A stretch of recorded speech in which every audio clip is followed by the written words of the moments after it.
Okay, 2019 question 7 part B, a real stinker, right? So it's worth spending the time. I might actually have to use 4 or 5 videos to get through this.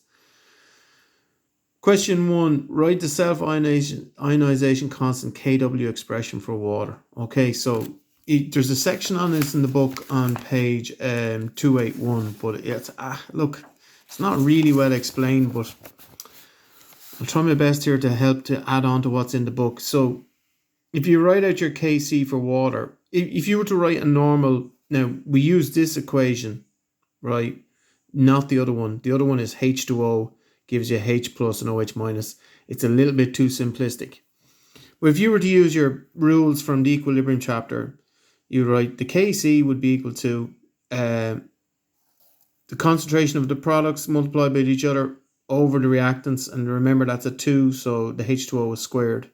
So that if you were to just write it as normal, that's what the Kc would be, as per the equilibrium chapter.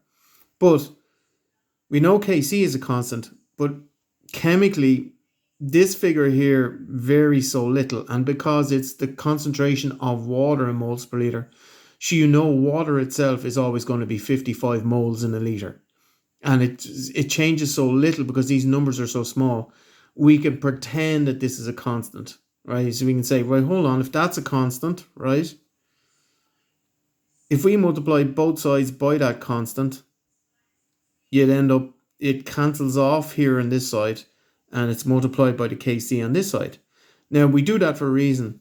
We do that for a reason because we want to get this situation where, well, we have a constant by a constant, so that must be also a constant. In other words, this number doesn't change, and this number doesn't change. So when you multiply them together, you must get the same number all the time.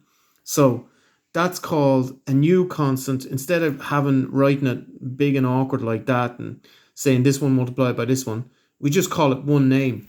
We just call it the ionic product of water. And it's given the symbol Kw. So basically Kw is just taking the place of this guy because it's easier to say and easier to write. And it's always going to be equal to what this is multiplied by this. The two ions that are supposedly formed when water breaks up. Now what you've got to be remembering here is these are really small numbers. Water breaks up, but very, very slightly. So in reality, this is just another name for this, right? And it's called the ionic product because it's the number that you get when you multiply the concentration of the two ions together. Okay?